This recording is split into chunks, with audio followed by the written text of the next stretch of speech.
Hello bachcho, let's start with the question. And here the question says that the dimethyl glyoxime gives red precipitate with Ni2 plus, which is used for its detection. So to get this precipitate readily, the base pH ranges. So यहाँ पे हमें क्या question में बोला गया है? So question is about that कि जो Ni2 plus है, ये Ni2 plus क्या करेगा? It will react with this dimethyl glyoxime, that is DMG, ताकि ये क्या कंपाउंड फॉर्म कर सके, so that it can form this compound NiDMG2. तो ये कंपाउंड फॉर्म करते टाइम वो क्या करेगा? एक रोजी रेड कलर का यहाँ हमें प्रेसिपिटेट मिलेगा, रोजी रेड कलर प्रेसिपिटेट। तो इस तरीके का ये जो डिटेक्शन यानी कि Ni2+ इसमें ऐड किया जाता है ताकि कंफर्म करने के लिए कि इसमें DMG ही प्रेजेंट है या नहीं। तो ये जो रेडिली इतना फास्टली पीपीटी फॉर्म करके रोजी रेड कलर का पीपीटी फॉर्म करेगा and we will get the hint that कि उसमें DMG प्रेजेंट है।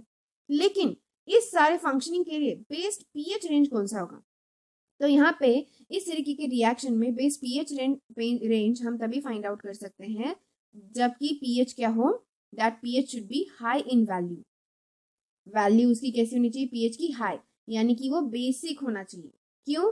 क्योंकि जो H+ आयंस होते हैं ना, बेसिकली H+ आयंस का अगर कॉन्सेंट्रेशन अगर जरा भी इंक्रीज हो जाए तो उसके वजह से जो कॉम्प्लेक्सेस है वो फॉर्म नहीं होंगे, नो कॉम्प्लेक्स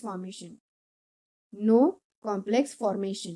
तो इस तरीके का कॉम्प्लेक्स फॉर्मेशन भी नहीं होगा और हमें कोई पीपीटी भी नहीं मिलेगा और हमें यहाँ पे DMG का प्रेजेंस है कि नहीं वो भी पता नहीं चलेगा। तो इसीलिए यहाँ पे क्या होना चाहिए कि जितना H+ कॉन्सेंट्रेशन कम हो उतना ज्यादा अच्छा है, यानी कि H+ कॉन्सेंट्रेशन यानी कि एसिड होता है, एसिडिक नेचर, राइट? तो हमें यहाँ पे जितना बेसिक नेचर उतना अच्छा है ताकि यहाँ पे किसी भी तरीके का H+ आयंस का कॉन्सेंट्रेशन का हमें डर ना रहे और किसी भी तरीके का हमें नेगेटिव रिजल्ट यहाँ पे ना मिले।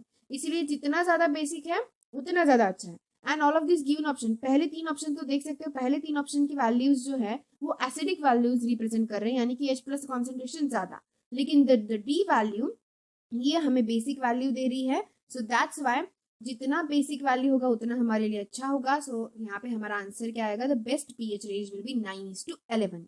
सो कौन सी पीएच रेंज एकदम बेस्ट रहेगी? 9-11 की जो रेंज है that will be the best for this reaction. So that's option number D will be the correct answer for this given question. So I hope you got the answer very well. Thank you and all the best.